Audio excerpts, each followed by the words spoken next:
Here we go with a news of the day type video, also with a bit of a preview thrown in. News of the day to start off with, there's a hand injury Brandon Montour's dealing with. It's going to keep him out for the full preseason.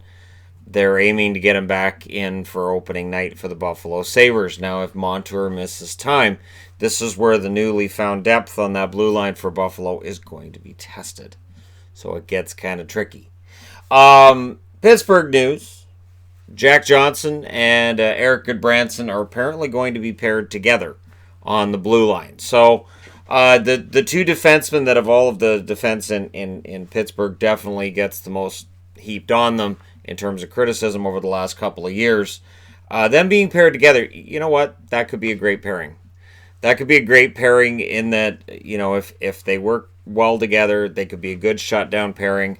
And they could kind of take those chips on their shoulders, put their heads together and say, all right, we're going to go out there and prove that we're worth the money we're getting paid. And it could absolutely work. It's one of those weird things that we could look back a year in a year's time and say, that was a really smart move putting them together. Matthew Tkachuk is skating with the London Knights. So skating with the London Knights means you're staying in shape, but not skating with the Calgary Flames means that with every passing day, and we're 13 days from opening night for the regular season, with every passing day, Matt Tkachuk, that's going to become more and more of an issue, that he's a step behind the other guys. So, skating with London Knights is kind of good news, but William Nylander, throughout his holdout last year, was skating a lot, and he was doing a lot of work, and they made sure they reported as often as possible how much he was skating, how much hard work he was putting in, but it's not the same. So hopefully the Tkachuk situation with Calgary gets resolved quickly. Now there's talk in Toronto that Mike Babcock may not be happy with Jason Spezza, that some of his post-game comments about, well, we're evaluating things and he's evaluating things. And they're talking about how, well, Spezza's taken on a smaller role. Maybe he's not too sure about that. Okay. I remember when he signed that contract, it was pretty clear he was going to end up being the fourth line center. And that was kind of his role, and that was okay. I'm wondering if Gauthier has been impressive enough in camp that Babcock might be saying, it'd be nice to have Spezza here, but Gauthier's been impressive, and we might want to consider keeping him. So, maybe things in Toronto aren't quite as settled as it looked, because it looked like it was going to be Matthews, Tavares, Kerfoot, and Spezza. That'd be your four centers down the middle. Maybe it's not that cut and dry. We'll see, right? But it's interesting that there's already talk about maybe Spezza is not overly happy, and that Babcock may not be overly happy with Spezza. This is what the Toronto media does, but at the same time, I heard Babcock's comments, and he left it wide open to interpretation that maybe Spezza's not going to remain as a member of the team for very long. Remember, it's an entry-level $700,000 type contract. Like this is, he's making league minimum. So I said entry-level. It's a very low-cost contract.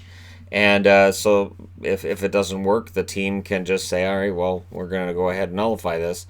And then we end up with somebody else as the fourth line center if that happens. That being said, he may very well end up having a good couple of weeks here, stay on the team, and be that fourth line center. Melnyk. I haven't talked about Melnyk, and I could have. I could have talked about him earlier in the week. Apparently, he owed $900,000 to a casino and gave them bank drafts, which bounced $900,000, and now he wants his jet back. So apparently, a jet that was owned by a company that he runs wasn't paying for anything. So they weren't paying for airport fees and for training of pilots and for anything. And so once it hit about $700,000, his jet was repossessed. That's kind of how that works. Repo man comes in and takes your stuff, and Melnyk wants his jet back. And apparently they've agreed to pay the money that is owed. But how cheap is this guy? The last time that I've seen like any kind of evaluation of his worth, 2017, he was worth $1.21 billion. They wanted $700,000 in fees, in maintenance. He doesn't want to pay for maintenance on a jet.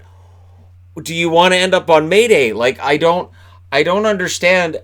I don't get this. And this is, Melnyk, who really sort of cheaped out on the whole idea of keeping marquee players around a year ago.